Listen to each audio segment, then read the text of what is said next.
Awesome. Looks like people are coming back in, Dr. Gallen, from some really, really, wow, deep conversations, interesting conversations and comments that are being made.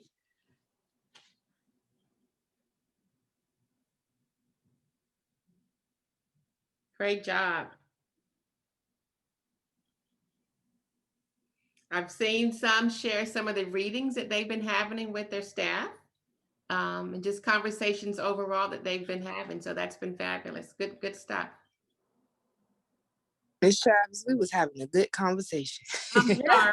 I'm sorry. With Jasmine, since you're on No, this, seriously, we really were.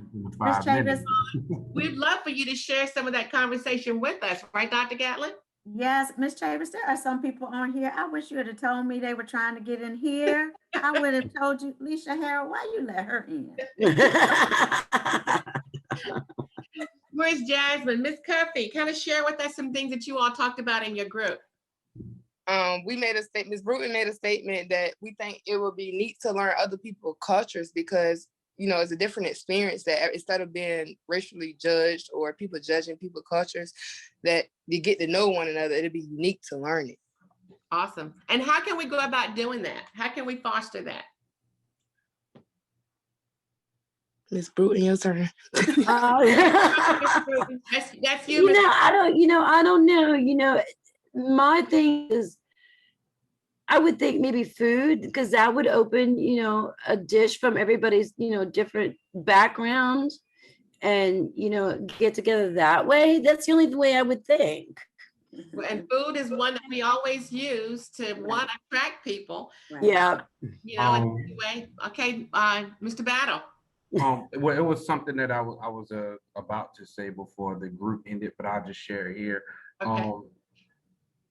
We even deal as I think sometimes even in our own race we deal with kind of racism in a way because I felt I grew up in Virginia Beach, but I went to Green Run High School and then I went to Lansdowne High School, and they were pretty diverse schools, and majority Black. But when I did 1 year at Churchland High School, and it was completely different than what I was used to or felt like I was used to, and being in a majority urban environment, Black environment, it was completely different, and it changed my whole perspective of how of what I thought or what I felt like